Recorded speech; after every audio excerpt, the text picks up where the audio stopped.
မျိုးသမီးတဦးဟာသူ့ခင်ပွန်းနဲ့ကွာရှင်းပြတ်ဆဲဖို့အတွက်တရားရုံးကိုရောက်လာခဲ့ပါတယ်။ဒီအချိန်မှာခင်ပွန်းဖြစ်သူကတော့သူ့ဇနီးဟာနောက်တက်ရပြီးတောင်းပန်လိမ့်မယ်လို့ပဲတစ်ချက်ချယုံကြည်နေတာပါ။ဒါပေမဲ့သူထင်တယ်လို့ဖြစ်မလာခဲ့ပါဘူး။ဇနီးဖြစ်သူကဘလို့မှတုံ့ဆိုင်မနေပဲကွာရှင်းစာချုပ်မှာလက်မှတ်ထိုးဖို့သဘောတူလိုက်ပါတယ်။အချိန်ကသူ့ကိုအသက်ထက်ချစ်ခဲ့တဲ့ဇနီးတွေဟာအခုတော့လူစိမ်းတယောက်လိုပြတ်သားလွန်းနေတာကိုမြင်ပြီးသူအံ့ဩနေမိပါတယ်။အဲ့ဒီအချိန်မှာပဲသူတို့ရဲ့သားဖြစ်သူကပြေးထွက်လာပြီးသူ့အမေကိုတွန်းထုတ်ကဖခင်ဖြစ်သူရဲ့ရီးစားဟောင်းကိုပဲအမေအဖြစ်သဘောကျတယ်လို့အော်ဟစ်ပြောဆိုလိုက်ပါတယ်။အမျိုးသမီးကတော့တင်းငိမ့်စွာနဲ့ပဲသူ့သားအတွက်အမေအသေးရတော့မှာမို့လို့ဝမ်းမြောက်ကြောင်းပြောပြီးတရားရုံးကနေပြက်ပြက်သားသားထွက်ခွာသွားခဲ့ပါတယ်။ခင်ပွန်းဖြစ်သူကတော့လူရုပ်မှာအပြုံးနဲ့နောက်3ရက်နေရင်ငါမိမငါစီဒူးထောက်တောင်းပန်ပြီးပြန်လာမှာပါလို့သူရေးစားဟောင်းကိုကြောလုံးထုတ်နေခဲ့ပါတယ်။ဒါပေမဲ့သူလုံးဝသတိမထားမိတာကတော့သူ့ကိုအသေးအတန်ချစ်ခဲ့တဲ့ဇနီးတွေကိုသူထာဝရလက်လွတ်လိုက်ရပြီဆိုတာပါပဲ။လွန်ခဲ့တဲ့3ရက်ကပေါ့ဒီလူဟာထုံးစံအတိုင်းမနက်စာစားနေတော့ကြက်ဥပြုတ်ကိုတလုံးစားပြီးစက်ဆုပ်ရင်ရှာစွာနဲ့ထွေးထုတ်လိုက်ပါတယ်ပြီးတော့အင်ကူကိုဘာလို့ကြက်ဥကအရင်လိုအနေတော်မနက်တာလဲဆိုပြီးဒေါသတကြီးဆဲဆိုပါတော့တယ်။အဲ့ဒီအခါကျမှအင်ကူကအရင်ကမနက်စာကိုရှင်မကြီးဇနီးတီကိုယ်တိုင်အမြဲလုပ်ပေးတာပါလို့ရှင်းပြပါတယ်။အဲ့ဒီအချိန်ကျမှသူ့ဇနီးအိမ်ပြန်မလာတာကိုသူသတိထားမိသွားပါတယ်။သူ့ရဲ့သားကလည်းမနက်စာစားတဲ့အခါအရသာကအရင်လိုမဟုတ်ဘူးဆိုပြီးထွေးထုတ်လိုက်ပြန်ပါတယ်။အင်ကူကအရင်ကမင်းမေကမနက်6နာရီကလေးကထားပြီးဒါတွေအားလုံးကိုပြင်ပေးခဲ့တာလေလို့ပြောလိုက်မှဖခင်ဖြစ်သူကသားကိုသူ့အမေစီဖုန်းဆက်ခိုင်းပါတယ်။ဒါပေမဲ့ဖုန်းဖွင့်ကြည့်လိုက်တဲ့အခါမှာတော့ဇနီးတဲ့စီကပေးပို့ထားတဲ့ကွာရှင်းပြတ်ဆဲခြင်းသဘောတူညီချက်ကိုပဲတွေ့လိုက်ရပါတော့တယ်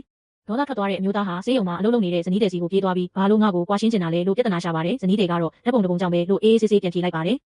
တကယ်တော့လွန်ခဲ့တဲ့တရက်ကဇနီးတီဆေးရုံမှာအလုပ်လုပ်နေတော့သူ့ခင်ပွန်းနဲ့သားဖြစ်သူဟာခင်ပွန်းရဲ့ရီးစားဟောင်းကိုဆေးရုံမှာလိုက်ပြုစုနေတာကိုတွေ့ခဲ့တာပါ။အဲ့ဒီအချိန်မှာသားဖြစ်သူကဒီ3ယောက်တွဲဓာတ်ပုံကိုအိမ်မှာချိတ်ချင်တယ်လို့ပြောခဲ့တယ်လို့ခင်ပွန်းဖြစ်သူကလည်းအိမ်ကမင်္ဂလာဆောင်ဓာတ်ပုံကိုဖြုတ်ပြီးဒီပုံနဲ့အစားထိုးမယ်လို့ရီးစားဟောင်းကိုကတိပေးခဲ့တာပါ။သားဖြစ်သူကပါကျွန်တော်အမေကိုအယမ်းမုန်းတယ် DND ကိုပဲအမေဖြစ်လိုချင်တယ်လို့ပြောခဲ့တဲ့စကားတွေကိုဇနီးတွေကတကားအပြင်အနေအကုန်ကြားခဲ့ရတာဖြစ်ပါတယ်။မျိုးသမီးကဒေါသတကြီးနဲ့အခန်းထဲကိုဝင်လာခဲ့ပါတယ်။သူ့ဇနီးဟာရီးစားဟောင်းရဲ့တာဝန်ခံဆရာဝန်ဖြစ်နေမှန်းသိသွားတဲ့အခါခင်ပွန်းဖြစ်သူကငါမိမကဘာမှမသိတဲ့လူပဲဆရာဝန်ပြောင်းပေးပါလို့နှိမ့်ချပြောဆိုပြီးသူ့ဇနီးကိုအခန်းထဲကနေမောင်းထုတ်လိုက်ပါတယ်။အဲ့ဒီအချိန်ကျမှပဲမျိုးသမီးဟာ